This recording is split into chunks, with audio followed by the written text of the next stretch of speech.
May burger rin sila rito, saka footlong yan. Ano yung mga tinda niya po rito? Ayan, pansit, salabok, bilo-bilo. Wala na Q, wala na iba eh. Turong kamote, bus na. Ubus na po, no? Ang dami, no? Ayun pala yung mga tinitinda niya, guys.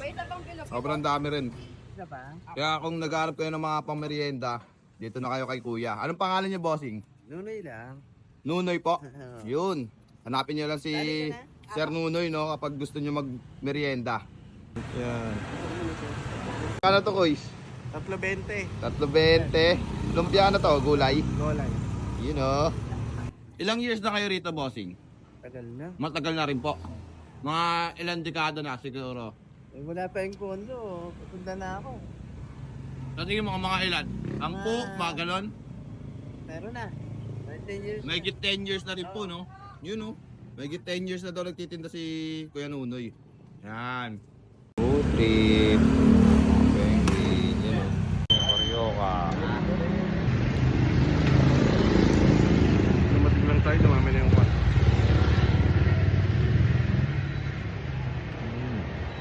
Sarap.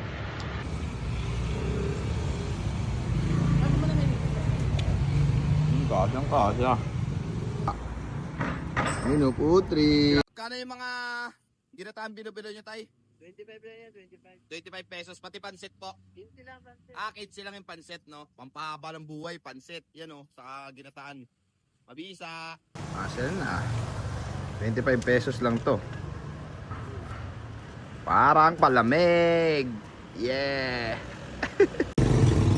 So yun na nga guys, no? Sa halagang 25 pesos nyo, no? Meron na kayong ginataang bilo-bilo. Parang halo-halo, kulang na ng yelo. Pero ayun nga, no? Tamang food trip na naman si Ajak TV. Yan. Tignan yung laman yan. Ang dami guys. 25 pesos lang. Parang lumpia. Tikman na natin.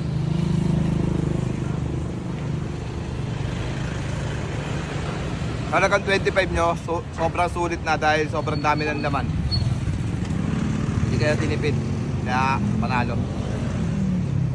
So ayun na nga guys, dito nga pala kay Kuya Nunoy, no? Sa halagang 100 nyo, mapupusog na kayo.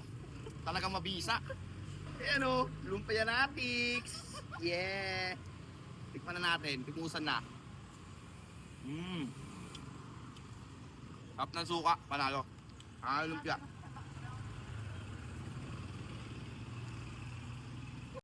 Pwesto nga pala ni Kuya Nunoy ay malapit lang dito sa Cinderella Trip. Yan. Kaya kung gusto nyo mag food trip o magmerienda, dito na kayo.